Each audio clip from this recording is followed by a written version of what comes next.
लगातार पाकिस्तान का नुकसान पे नुकसान बढ़ता जा रहा है। भारतीय सेना की कार्रवाई, जिस हिसाब से पाकिस्तान ने मिसाइल फायर की भारत के ऊपर फतेह 2, जिसकी रेंज 200-250 किलोमीटर के अंतर्गत आती है सर, और भारत के तो बहुत महत्वपूर्ण शहर उसके दायरे में आ सकते थे। तो अब जिस तरीके का अटैक पाकिस्तान ने किया, उसी के अनुपात का जवाब अब उसको मिल रहा है सर।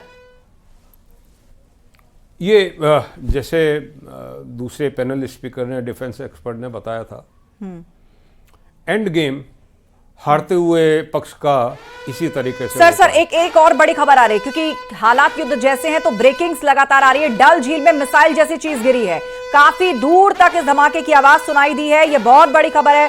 श्रीनगर की डल झील में धमाका हुआ है और बहुत दूर तक इस धमाके की आवाज सुनी गई है।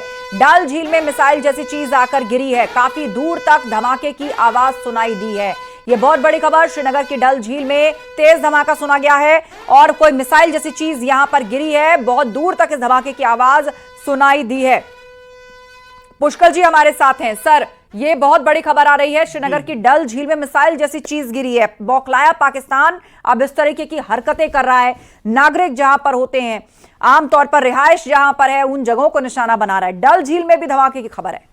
जी, मैं ये एक्सपेक्ट कर रहा था इनसे, क्योंकि मैंने तो वहीं पर रह करके इनको ध्वस्त करने के, इनको मारने के प्लान्स बनाए हैं, इनके बेसिस को उड़ाने के प्लान्स बनाए हैं। मैं ये एक्सपेक्ट कर रहा था। देखिए, डल झील में जो भी हुआ है एक्शन, हमें ये नहीं भूलना चाहिए कि ये टारगेट डल झील नहीं थे। इसका टारगेट हमारा शंकराचार्य पहाड़ी का शंकराचार्य मंदिर था। अच्छा। जो डल झील के किनारे है। जैसे हमने सुबह देखा, कल इन्होंने जम्मू के क्षेत्र में भी शिव जी के मंदिरों पे, हिंदू मंदिरों, और शंकराचार्य पहाड़ी में जो शंकराचार्य का मंदिर है, वो प्राचीन महत्व तो उसका है ही है, लेकिन उसके साथ ही उसका सामरिक महत्व भी है, क्योंकि वो मंदिर ऐसा है कि वो आधी वैली से दिखाई पड़ता है। वो एक ऊंचे हिल के ऊपर है और बहुत दूर दराज के क्षेत्रों से भी वो मंदिर, वो पहाड़ी, वो चोटी जिसे शंकराचार्य चोटी बोलते हैं, वो दिखाई पड़ता है। और वहां तक जितनी भी ट्रूप्स है हमारी, जितनी भी फौज है हमारी, जितनी नफरी है, जो भी वहां हिंदू रहते हैं, सिख रहते हैं, सबको वो एक बहुत बड़ा आत्मबल देता है वो मंदिर। वो हमने एक्चुअल ऑपरेशंस में इसको देखा हुआ है।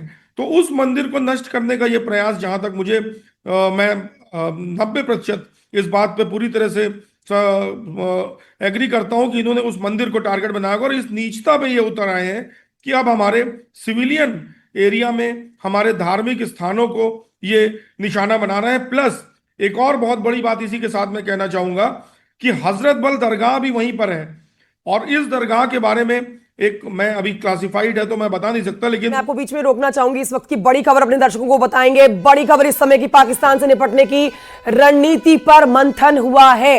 राजनाथ सिंह और सीडीएस के बीच में बैठक खत्म हो गई है। अब पाकिस्तान से कैसे निपटना है, इसको लेकर रणनीति पर मंथन हुआ है। पाकिस्तान से निपटने की मंथन और पाकिस्तान की उल्टी गिनती आप कह सकते हैं यहां से शुरू हो जाती है, क्योंकि एक तरफ भारत वहां पर अटैक, उसके अटैक के बाद कर तो रहा है, लेकिन अब इस स्थिति से पूरी तरह से कैसे निपटा जाए, उसके लिए एक पक्की रणनीति जो तैयार की जानी थी, वो अब से थोड़ी देर पहले इस बैठक में कर ली गई है। राजनाथ सिंह इस बैठक की अध्यक्षता कर रहे थे, रक्षा मंत्री राजनाथ सिंह, और सीडीएस अजीत डोभाल इस बैठक में मौजूद थे, जिनकी तरफ से इस बैठक में उस रणनीति को तय कर लिया गया है कि आखिर अब पाकिस्तान से निपटा कैसे जाए। ये बड़ी खबर इस समय की आपको बता रहे हैं। इससे थोड़ी देर पहले आपने मीडिया ब्रीफिंग में भी सुना कि अब जो तीसरे दिन की स्थिति है, जिसमें भारत ने पाकिस्तान के एक्शन के ऊपर रिएक्शन दिया है, रिटेलिएट किया है, उस पर आपने थोड़ी देर पहले प्रेस ब्रीफिंग भी देखी और एक एक मिनट का हिसाब भी जाना, जिसमें साफ कर दिया गया है कि भारत ने सिर्फ उन जगहों को टारगेट किया जहां पर आतंकवादी ठिकाने थे।